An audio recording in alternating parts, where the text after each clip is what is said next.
Daghan naman kaayo galuto ng mga video-video karon, pero lahi lagi ning kaate ako nakita murag ang lubi ba iya man ning giprito. Uy gibutang, uy kasayang sa mantika nimo auntie, uy kadaghan was giprito niyang lubi karon pa kita giapil pang bunot.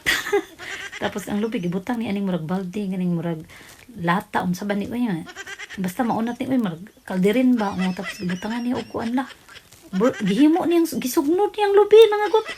Tapos iya din yung gilata ning murag pumpkin ni oo. Tapos yung hiwa-hiwa mga gwapa. O paghiwa ni ate. O. Tapos na. Mo nahimo na din siya. O mura na siya kalabasa. O gipress ni ate gimash niya. O gibutangan din niya og flour. Tapos iya da yung gimikos-mikos. Saan masad niyang ice mold. Butangan niya. Butangan flour ang ice mold kung kitaan ni. Tapos gibutangan niya ang pumpkin dito. Ang gimash. Tapos yung gipress. Para hulmahon niya o. Unsa man na mura na nakuan. Ay di man mahul mo, pero ni circle pud ba siya basi yan to gitig sa tagsa. Tapos na siya gibutang ari ana, mura man siya tabliya nga murag chili powder nga unsa ba. Murag di ko kasabot ani. Murag kuan siguro ni siya kanang sugar unsa ba oy. Tapos iyan na dito gilunod yang gi-circle na pumpkin mga gwapa. Tapos na itangla diri galutaw-lutaw. Ay kabang okay na ni ate og gimikos-mikos na niya. O nakaramelize siya. Murag asukal lagi siguro to.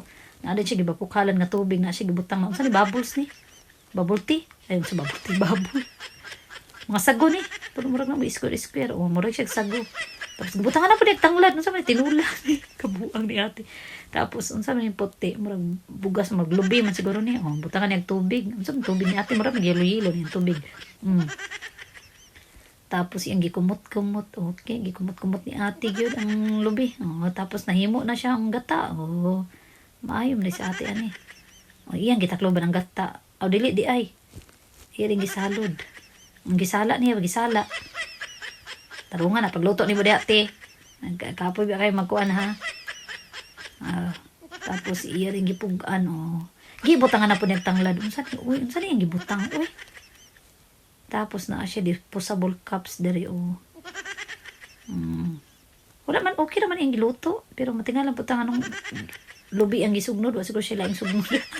Tapos, gibutangan din niya dali, gibutangan niya, plaster kaya nindot yung presentation, Tapos, dili man bati ang iyang mga ingredients, numero lami siguro ni. Pumpkin man po to, tapos na caramelize, tapos na ay lubi. Numero lami lagi na siya.